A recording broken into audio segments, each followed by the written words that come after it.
नमस्कार साथियों, स्वागत है आप सभी लोगों का एग्जाम प्लस 21 के यूट्यूब चैनल में। मैं हूं अजय मिश्रा और हम लोगों ने बात किया कि किस प्रकार से मानव धीरे-धीरे अपने आप में विकास करता हुआ एक नगरीय सभ्यता में आया, जो कि हम लोगों ने एनसीईआरटी के क्लास 6 भाग 1 हमारे अतीत भाग 1 के 1 से लेकर के 6 चैप्टर में इसको देखने का प्रयास किया। अब आगे हमने ये देखना है कि जब एक वर्ण व्यवस्था आई, लोगों में जाति भेद का भाव उत्पन्न होने लगा, तो धीरे-धीरे समाज में नए धर्मों का प्रवेश हुआ, जो कि धर्म सुधार के नाम पर बहुत बेहतर तरीके से बहुत सारी चीज़ों में अपने धर्म का जो है प्रसार किया, जिसमें बहुत सारी बातें बताई, जिसमें सबसे महत्वपूर्ण धर्म की बात हुई, तो बौद्ध और जैन धर्म के बारे में हुआ। बौद्ध और जैन धर्म ने काफ़ी अच्छा विकास किया उस काल में, लगभग आज से 2200-2500 साल पहले से। वहाँ पर उन लोगों ने मानव जीवन में एक नए संचार चेतना का विकास किया, जिसमें जब हम बौद्ध धर्म के बारे में पढ़ते हैं तो क्लास 6 में आपने देखा कि एक जगह था सारनाथ। सारनाथ उत्तर प्रदेश का एक छोटा सा जगह, जो कि बनारस से कुछ ही दूरी पर स्थित है, जहां पर बौद्ध धर्म के बारे में बहुत सारे संकेत मिलते हैं। आज उसी बौद्ध धर्म से संबंधित एक व्यवस्थित और महान शासक अशोक के बारे में हम इस 7वें चैप्टर में पढ़ेंगे, जिसका शीर्षक है अशोक एक अनोखा सम्राट जिसने युद्ध का त्याग कर दिया। आपको याद होगा कलिंग विजय। कलिंग विजय में सम्राट अशोक ने बहुत ही अच्छी तरह से युद्ध पे विजयी तो पाया, लेकिन कलिंग विजय से उसका मन युद्ध, हत्या, मारपीट, अहिंसा से बहुत ज्यादा घृणित हो गया और उसने पूरे जीवन में यह प्रण लिया उसी समय कि आगे वह किसी इस तरह का नरसंहार नहीं देखेगा। उसी के बारे में आज ये चैप्टर है और उसमें हम कुछ चीजों को देखेंगे कि कैसे वह एक महान साम्राज्य या एक बड़ा साम्राज्य क्या होता है, धर्म में परिवर्तन किस हद तक पहुंचता है, इसके अलावा स्तंभ शीर्षक क्या होते हैं, कुछ सिक्कों के बारे में बात करेंगे। जैसा कि हर एनसीईआरटी के चैप्टर को स्टार्ट करने से पहले एक छोटी सी कहानी है, वहीं यहां पर भी एक बच्ची है जिसका नाम रोशन है। रोशन के जन्मदिन पर उसके दादाजी ने उसे नोट दिया और उसे उसने अपने हाथ में दबाकर रखा। उसे एक नया सीडी खरीदने का बहुत मन था, लेकिन वह जो नए नोट उसने लिया उसको छू करके महसूस करना चाहती थी।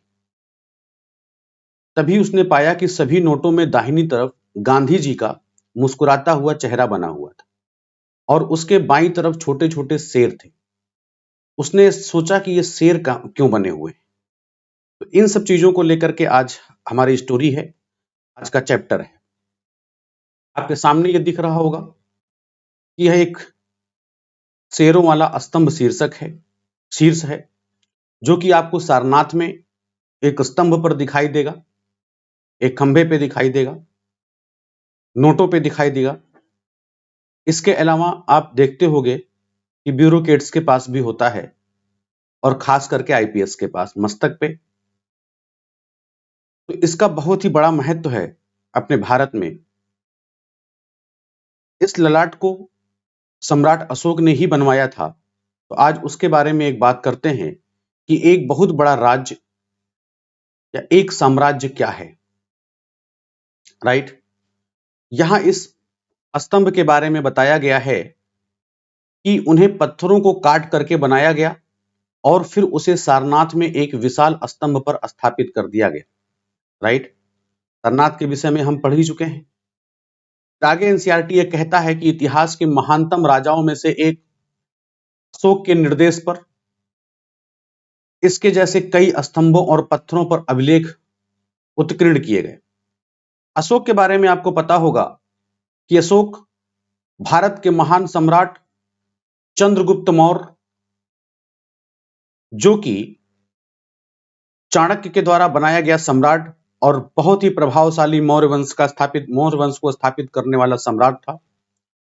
चंद्रगुप्त का बेटा होता है बिंदुसार, उसने भी बहुत अच्छे कार्य किए, लेकिन मौर्य साम्राज्य में इसके बाद का जो राजा बिंदुसार का बेटा बना अशोक, वह इतिहास में अपनी एक अलग छाप छोड़ करके जाता है और इतिहास उसे बहुत बेहतरीन साम्राज्य के रूप में मानता है। आज उसके बारे में हम समझने का भी प्रयास करेंगे, देखने का भी प्रयास करेंगे। बाकी अशोक के बारे में और डिटेल चर्चा हिस्ट्री के अन्य भाग में की जाएगी जब मौर्य साम्राज्य को पढ़ा जाएगा।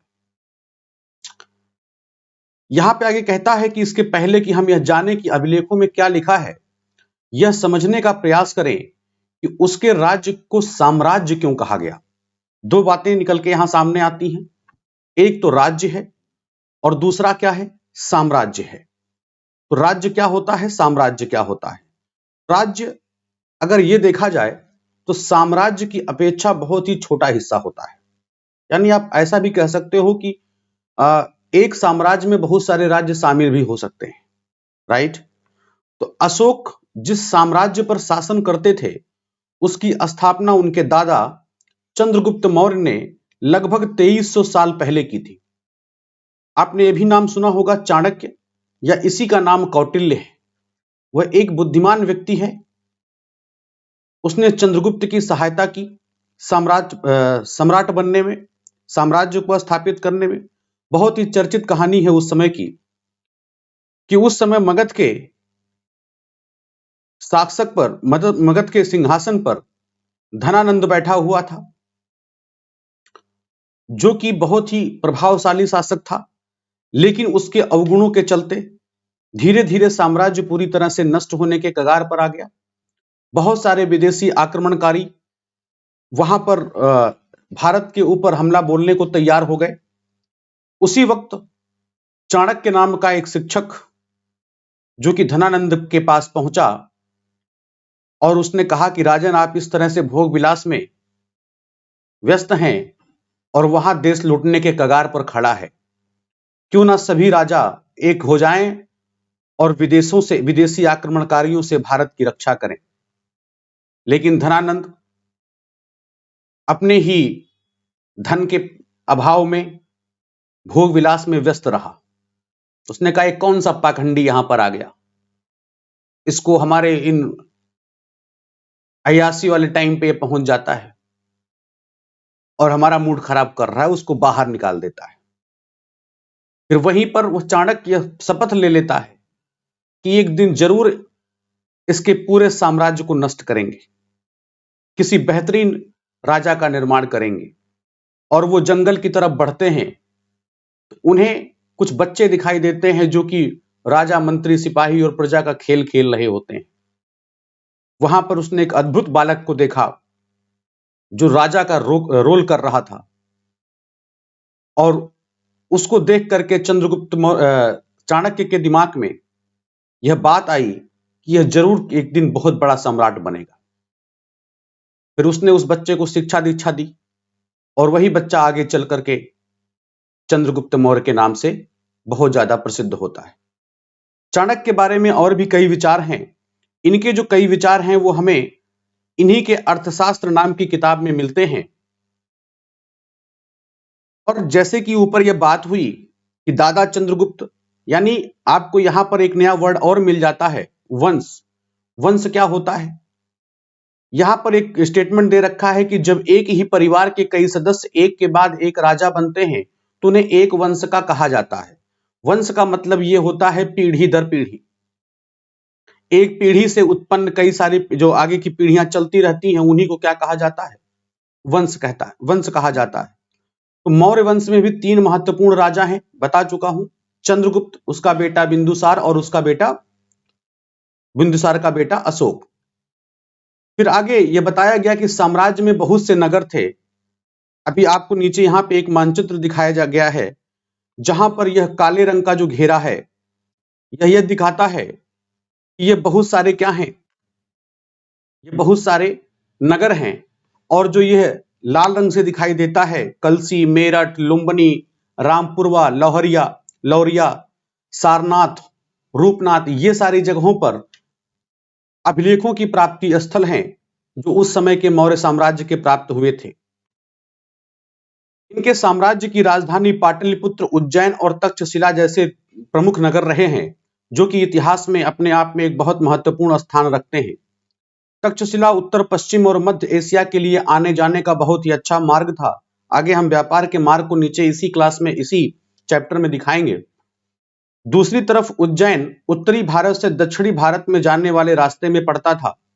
शायद नगरों में व्यापारी, सरकारी अधिकारी और शिल्पकार ही रहा करते थे, ऐसे बहुत महत्वपूर्ण पद वाले लोग। साम्राज्य के बहुत बड़े क्षेत्रों में किसानों और पशुपालकों के गांव बसे हुए थे। मध्य भारत जैसे इलाकों में ज्यादातर हिस्सा जंगलों से भरा हुआ था। वहां पर लोग फल फूल का संग्रहण और जानवरों का शिकार करके अपनी जीविका को चलाते थे।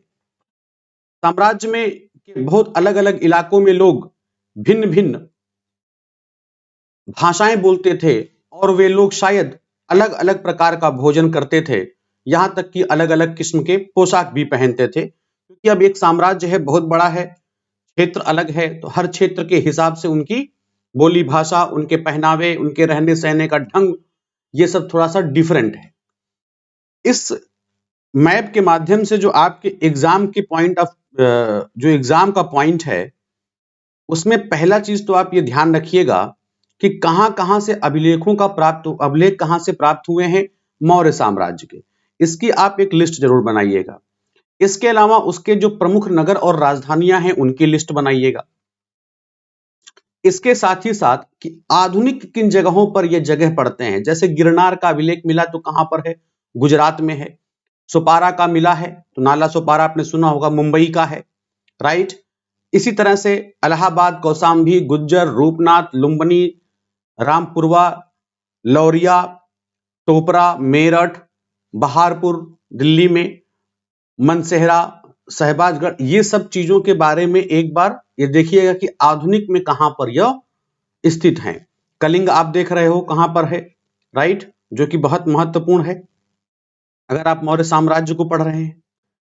अब यहां पर यह बता रखा है कि राज्य और साम्राज्य कैसे उनमें अंतर क्या होता है, कैसे वह भिन्न होते हैं।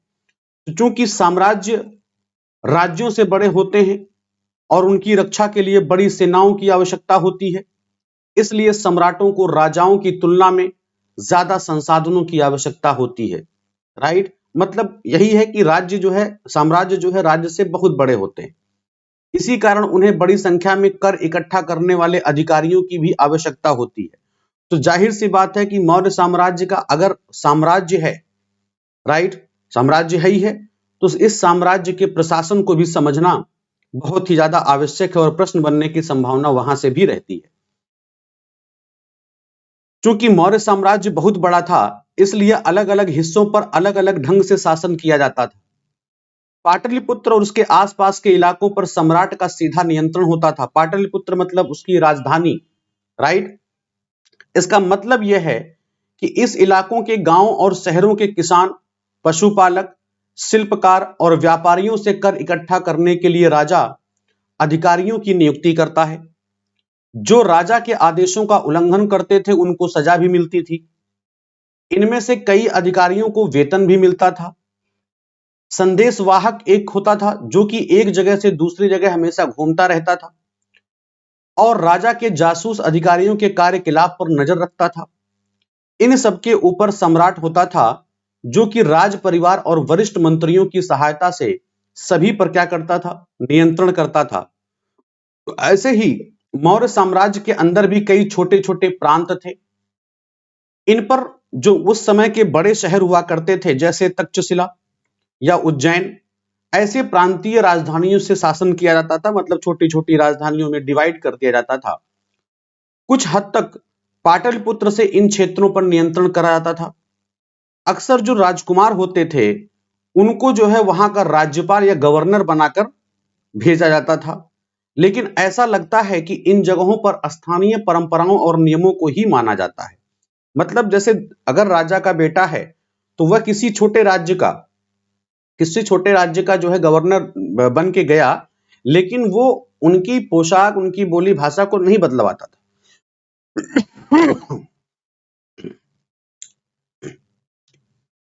वहां पर उनके स्थानीय परंपराओं और नियमों को ही माना जाता था। प्रादेशिक केंद्रों के बीच विस्तृत क्षेत्र होते थे। इनके इलाकों में मौर्य शासक सिर्फ मार्गों और नदियों पर नियंत्रण करने की कोशिश करते थे, जो कि आवागमन के लिए, आवागमन का मतलब क्या है? सीधी तौर पे मतलब किससे है भाई? व्यापार से मतलब है। व्यापार के लिए महत्वपूर्ण होते थे।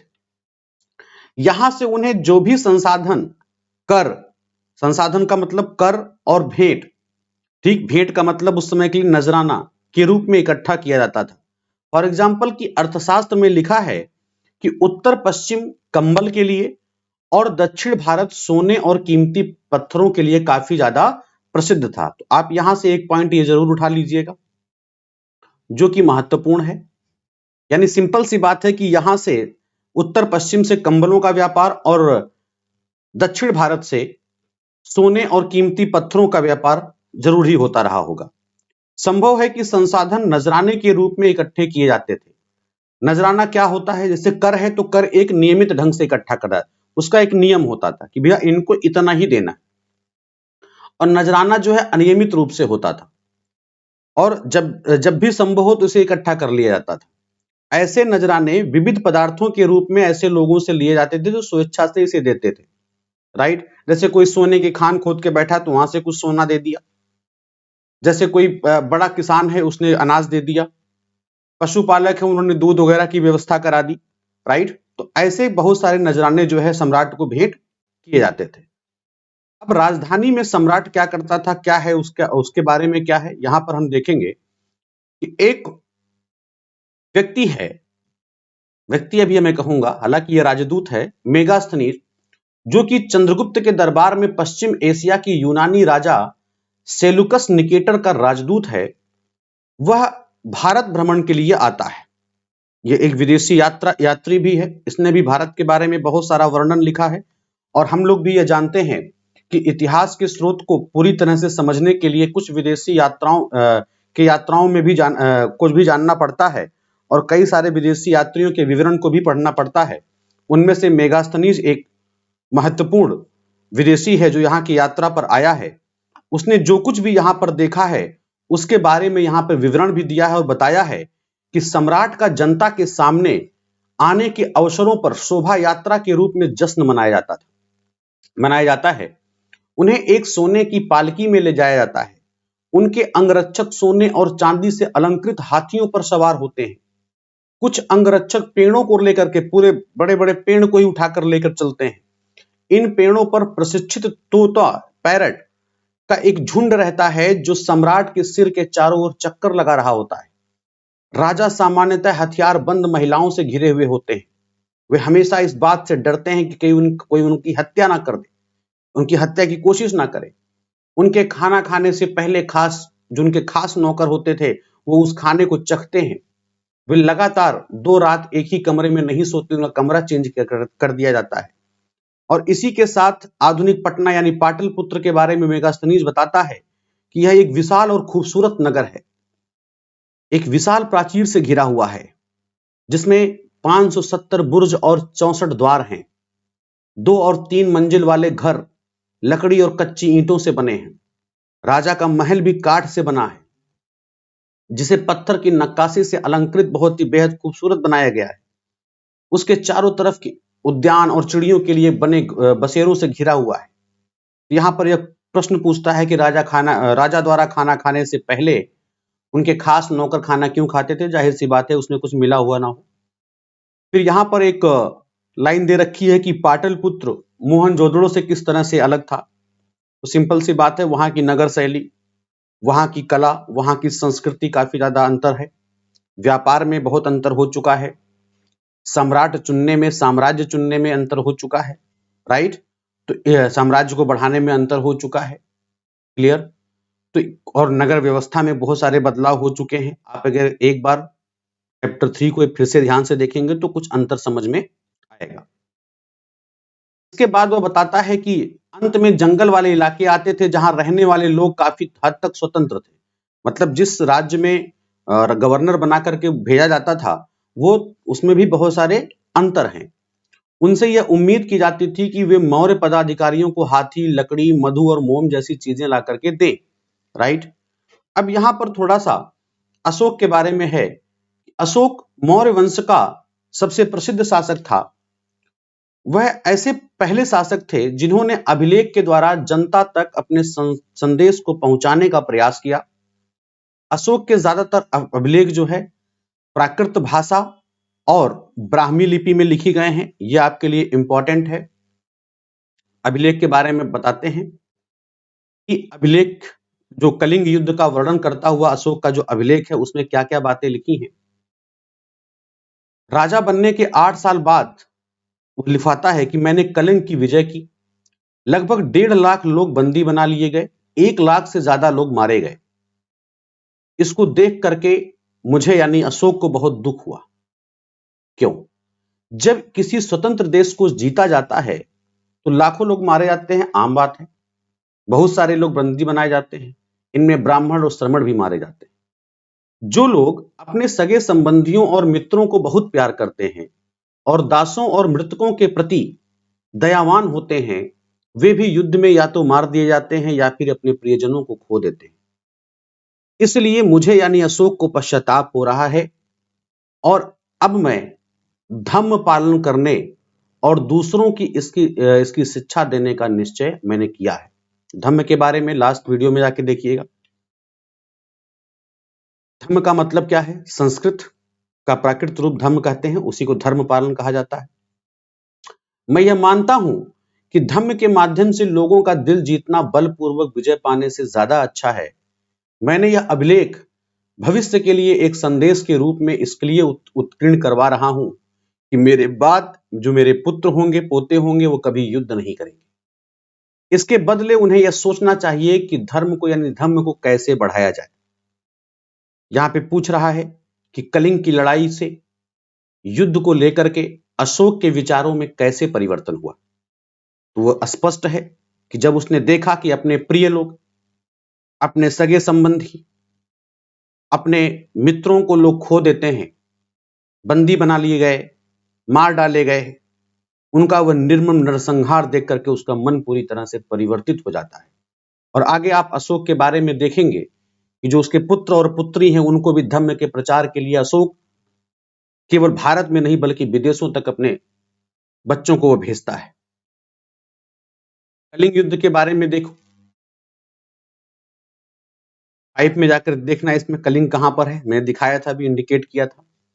कलिंग जो है तटवर्ती उड़ीसा का प्राचीन नाम है। आधुनिक आपने उड़ीसा देखा होगा, उसका प्राचीन नाम कलिंग है।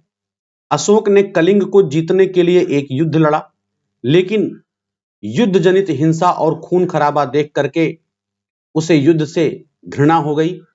और वितृष्णा ना पढ़े, घृणा ही पढ़े, ज्यादा अच्छा है, ध्यान रहेगा। राइट, हो सकता है यह संस्कृत शब्द हो। उन्हें निर्णय लिया कि वह भविष्य में कभी भी युद्ध नहीं करेंगे। अब आगे हम बात करेंगे। यहां पर आप एक मूर्ति देख रहे हैं जो कि रामपुरवा, जो लगभग नेपाल के पास में है, मिले एक मौर्यकालीन स्तंभ का हिस्सा है। अभी इसे राष्ट्रपति भवन में रखा गया है और यह उस समय की मूर्ति कला का एक नमूना है। राइट, इसके बारे में आर्ट एंड कल्चर से डीपली लिखा हुआ है। यहां पर बात की जाए कि अशोक का धम्म क्या था। अशोक का धम्म यानी धर्म में किसी देवता की जो पूजा अथवा किसी कर्मकांड की आवश्यकता नहीं थी। उन्हें यह लगता था कि जैसे पिता अपने बच्चों को अच्छा व्यवहार, अच्छी शिक्षा देते हैं, वैसे ही उनका कर्तव्य था कि वह अपनी प्रजा को निर्देश दे। और अशोक काफी ज्यादा बुद्ध के उपदेशों से भी प्रेरित हुए थे। ऐसी कई समस्याएं थी जिनके लिए उनमें संवेदना थी। उनके साम्राज्य में अलग अलग धर्मों को मानने वाले लोग थे और इससे कई बार टकराव पैदा हो जाता था। जानवरों की बलि चढ़ाई जाती थी। आपको कल के चैप्टर में क्लास 7 चैप्टर नंबर 6 में बताया गया था कि जब नरसंहार, बलि प्रथा, किसी को उठने बैठने ना देना, ये सब जो समस्याएं थी, उनमें कई बार टकराव पैदा हो जाता था। जानवरों की बलि चढ़ाई जाती थी। दासों और नौकरों के साथ क्रूर व्यवहार किया जाता था। इसके अलावा परिवार में व पड़ोसियों के बीच बहुत सारे झगड़े होते थे। अशोक ने महसूस किया अपने अंदर कि इन समस्याओं का निदान उसका कर्तव्य है। अब यह राजा बनकर के यह काम करे। इसलिए उसने धम्म महामात नाम से के अधिकारी की नियुक्ति करता है। यह प्रश्न भी कई बार पूछा गया है कि धम्म महामात की नियुक्ति किसके शासनकाल में, किस वंश में हुई थी। तो आप यहां पर इसे ध्यान रखेंगे कि नियुक्ति की, और जगह जगह धम्म की शिक्षा देते थे। उसका धम्म महामात्य का यही उद्देश्य ही था कि राजा के द्वारा दी गई शिक्षा का पूरी तरह से प्रचार प्रसार करना। इसके अलावा अशोक ने अपने संदेश कई स्थानों पर शिलाओं पर और स्तंभों पर खुदवा दिए। अधिकारियों को निर्देश भी दिया कि जो वे राजा के संदेश को उन लोगों को पढ़कर सुनाएं जो खुद पढ़ नहीं सकते हैं। अशोक ने धम्म के विचारों को प्रसारित करने के लिए सीरिया, मिस्र, ग्रीस और श्रीलंका में भी अपने दूत भेजे। इसके बाद उसने बहुत अच्छे अच्छे काम करवाए, जैसे सड़कें बनवाई, कुएं खुदवाए, विश्राम गृह बनवाया। इसके अलावा मनुष्यों और जानवरों की चिकित्सा की भी व्यवस्था करी। ये अब पूरी तरह से बदल चुका है। एक संदेश है जो कि अशोक ने अपने प्रजा के लिए संदेश देता है। लोग विभिन्न अवसरों पर अनुष्ठान करते हैं। उदाहरण के लिए जब वे बीमार होते हैं, जब उनके बच्चों का विवाह होता है, बच्चों के जन्म पर, और जब यात्राएं शुरू करते हैं, तब वे तरह तरह के अनुष्ठान करते हैं। ये कर्मकांड किसी काम के नहीं है। इसके बदले यदि लोग दूसरी रीतियों को माने तो वह ज्यादा फलदायी होंगे। कौन कौन सी रीतियां वह हैं, ये सब एग्जाम में पूछा जाता है। पीसीएस और यूपीएससी का एग्जाम दो तो वहां पर ऐसे प्रश्न पूछा जाता है। निम्नलिखित कथनों पर विचार करें, राइट। उसमें 2-3 स्टेटमेंट दे देगा, फिर पूछेगा कौन कौन से स्टेटमेंट सही है, राइट। इन सबको बहुत विशेष तरीके से ध्यान देते हैं। कलरफुल बॉक्स में दिए हैं, इनको बहुत ध्यान पूर्वक पढ़िएगा, उसको जरूर अपने जहन में रखें। उसने रीतियां क्या क्या लिखवाई कि अपने दासों और नौकरों के साथ अच्छा व्यवहार करना, बड़ों का आदर करना, सभी जीवों पर दया करना और ब्राह्मणों तथा श्रमणों को ध्यान देना। इसने ये रीतियां मतलब कि बताया कि इस तरह से आप करें। अपने धर्म की प्रशंसा या दूसरों के धर्म की निंदा करना, दोनों ही बातें गलत है। उसने ये भी बताया, ऐसा नहीं कि हमारी ही बातों को मानो, हर किसी को दूसरे धर्म का आदर करना चाहिए।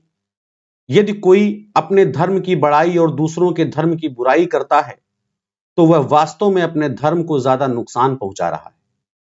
इसलिए हर किसी को दूसरे के धर्म के प्रमुख विश्वासों को समझने की कोशिश करते हुए उसका आदर करना चाहिए। उसके बारे में भारत के प्रथम प्रधानमंत्री पंडित जवाहरलाल नेहरू ने भी लिखा है कि उनके धर्मादेश आज भी हमसे एक ऐसी भाषा में बात करते हैं जिन्हें हम समझ सकते हैं और जिनसे हम बहुत कुछ सीख सकते हैं। अशोक के धम्म और विचारों को दूर दूर तक फैलाने के लिए उन बातों को बताया जो आपके अनुसार आज भी प्रासंगिक है। उनके बारे में बताओ कि कौन कौन से हिस्सों में आज भी वो बातें हैं।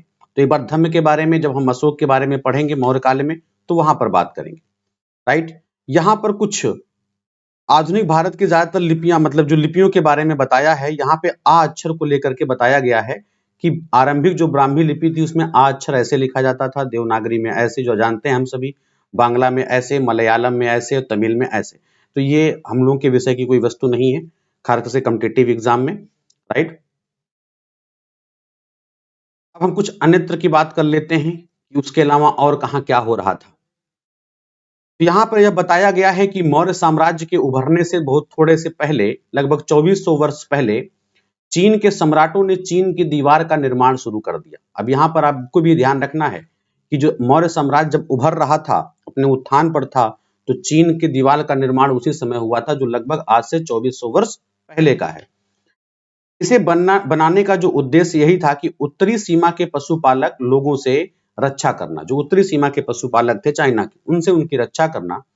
और अगले 2000 वर्षों तक इस दीवार का निर्माण कार्य चलता रहा, क्योंकि साम्राज्य की सीमाएं बदलती रही, यह दीवार के बारे में बताया गया है कि यह लगभग 6400 किलोमीटर लंबी है, पत्थर और ईंट से बनी है। इसके ऊपरी सतह सड़क जितनी चौड़ी है। इस दीवार को बनाने के लिए हजारों लोगों को काम करना पड़ा। 100 से 200 मीटर की दूरी पर इस पर निगरानी के लिए बुर्ज अभी भी बने हुए हैं। पड़ोसी देशों के प्रति अशोक का रवैया चीनी सम्राटों के रवैये से कैसे भिन्न था, इस पर एक बार ये देखना है कि चीन में किस किस तरह से, क्योंकि इन्होंने क्या किया था, जो मुख्य उद्देश्य था चीन पे दीवार बनाने का वह क्या था कि पशुपालकों से उनकी रक्षा हो सके, राइट। लेकिन साथ साथ और भी कई सारी चीजें थी।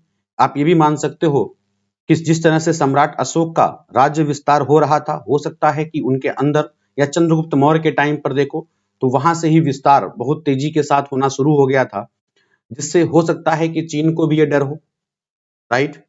ऐसा ना हो इधर भी क्लियर, यहां से भी वो लोग जीतना वगैरह शुरू कर दें, तो हो सकता है ये भी कारण रहा हो। तो इसको लेकर के अशोक का रवैया क्या रहा होगा, क्योंकि लगभग जब कलिंग का युद्ध हुआ तो कलिंग के युद्ध के बाद अशोक का विचार बदल जाता है, तो वह युद्ध में तो उतना ध्यान देता नहीं है। हो सकता है कि व्यापार को सुनियोजित ढंग से या उसको थोड़ा सा कंट्रोल करने के लिए भी चीन की दीवार, मतलब उस टाइम पे जो ये निर्माण हो रहा था, चीन के लोग इस तरह से केवल क्योंकि एक कारण तो नहीं है इतनी बड़ी दीवार बनाने का, क्लियर। इसके बाद हमें यहाँ पे जो उपयोगी शब्द मिलते हैं वह यह है कि साम्राज्य, राजधानी, अधिकारी, संदेशवाहक, प्रांत और धम्म क्या है, राइट।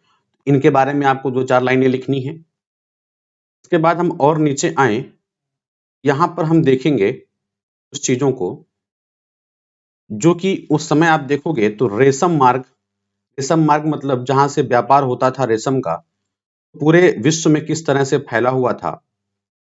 जो आप रेड कलर में यह मार्ग देख रहे हैं, राइट, लाल रंग में, यह दिखाता है कि यह चीनी शासकों के नियंत्रण में है। और जो मार्ग आप ग्रीन कलर में देखोगे, यहां पर आप देखो बोलांग नदी के आसपास कैस्पियन सागर के बगल में, तो यहां पर कुषाणों के नियंत्रण में है। और कुषाणों के बारे में हम इसे आगे पढ़ेंगे। इसमें और भी कई सारे हैं, जैसे यहां पर आप जो इस कलर का देखोगे, राइट, हल्के पर्पल कलर का, तो यह रोमन शासकों के अंतर्गत में है। सॉरी, ये जो है ईरान में है। ईरान के शासकों, जो थोड़ा सा डार्क दे रखा है वह जो है चाइना के शासकों में है, राइट। यहां पर आप देखोगे सेम चीजें यहां भी हैं, किस तरह से रेशम का व्यापार जो है यहां पर होता था। और इसके साथ साथ आप यहां पे देखो कि चीन, भारतीय, ईरानी, अरब, यूनानी तथा रोमन व्यापारियों ने इस आदान प्रदान में पूरी तरह से हिस्सा लिया है। दक्षिण भारत के पत्तन, काली मिर्च तथा अन्य मसालों के निर्यात की दृष्टि से काफी महत्वपूर्ण थे, राइट। ये कुछ आगे की चीजें हम इसमें देख लेते हैं सिक्कों वगैरह के बारे में, कि लगभग 2200 वर्ष पहले मौर्य साम्राज्य का पतन हो जाता है। इसके स्थान पर, साथ ही अन्य जगहों पर, केवल यहीं पर नहीं, कई नए राज्यों का उदय होता है। पश्चिमोत्तर में उत्तर भारत के कुछ हिस्सों में करीब 100 सालों तक हिंद यवन राजाओं का शासन रहता है। इसके बाद पश्चिमोत्तर भारत, उत्तर तथा पश्चिमी भारत पर शक नाम के मध्य एशियाई लोगों का शासन स्थापित होता है। इनमें से कुछ राज्य लगभग 500 वर्ष तक टिके रहे, जब तक कि शक शासकों को गुप्त शासकों से पराजय नहीं मिल गई। इसको हम आगे चैप्टर नंबर 10 में पढ़ेंगे। शकों के बाद कुषाण, लगभग 2000 साल पहले उनका शासन स्थापित हुआ, जो हम 9th में पढ़ेंगे, चैप्टर नंबर 9 में। उत्तर तथा मध्य भारत के कुछ इलाकों में आप यहाँ पे कुछ सिक्के भी देख रहे होंगे, यह हिंद यवन का सिक्का है, उस समय चलाया जाता था। यह कुषाणों का सिक्का है, राइट। इसके अलावा आप यहाँ पर देखोगे यह शक शासकों का और यह सातवाहन शासकों का सिक्का है।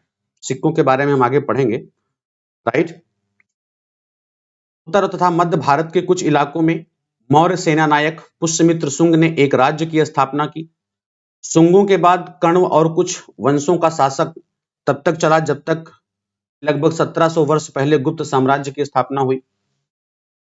तो यहां पर हम लोगों ने यह भी देखा कि पश्चिमी भारत के कुछ हिस्सों पर शकों का शासन था, जहां पर पश्चिमी भारत तथा मध्य भारत पर शासन कर रहे जो सातवाहन शासक थे के साथ लगभग कई युद्ध होते हैं। लगभग 2100 साल पहले स्थापित सातवाहन राज्य लगभग 400 सालों तक टिका रहा। काफी लंबा शासनकाल था इनका। 1700 वर्ष पहले तक मध्य तथा पश्चिमी भारत में वाकाटक वंश का भी शासन स्थापित हुआ। दक्षिण भारत में 2200 से लेकर के 1800 साल पूर्व तक चोल, चेर, पांड्य शासकों ने शासन किया। लगभग 1500 साल पहले पल्लव चालुक्य के दो बहुत बड़े राज्य की स्थापना होती है। इसके अलावा और भी कई राज्य और राजा थे जिनके बारे में हमें उनके सिक्के, पांडुलिपियां और उनके पुस्तकों से पता चलता है। इन सबके साथ साथ अनेक ऐसे परिवर्तन हो रहे थे जिनमें सामान्य स्त्री पुरुषों का महत्वपूर्ण योगदान है। जैसे इसमें कृषि का प्रसार, नए शहरों का विकास, उद्योग और व्यापार की प्रगति। व्यापारी जहां उपमहाद्वीप के अंदर और बाहर जमीन के रास्तों की खोज करते रहे, वहीं पश्चिम एशिया, पूर्वी अफ्रीका और दक्षिण पूर्वी एशिया के समुद्री रास्ते भी खुले। मंदिर, स्तूपों तथा इमारतों का निर्माण भी प्रारंभ हुआ। किताबें लिखी गईं, साथ ही वैज्ञानिक खोज भी हुई। ये सारी बातें साथ साथ हो रही थी और इनके और भी कई सारे हिस्सों के बारे में हम कुछ अगले चैप्टर्स में पढ़ेंगे, कुछ क्लास 7 में पढ़ेंगे।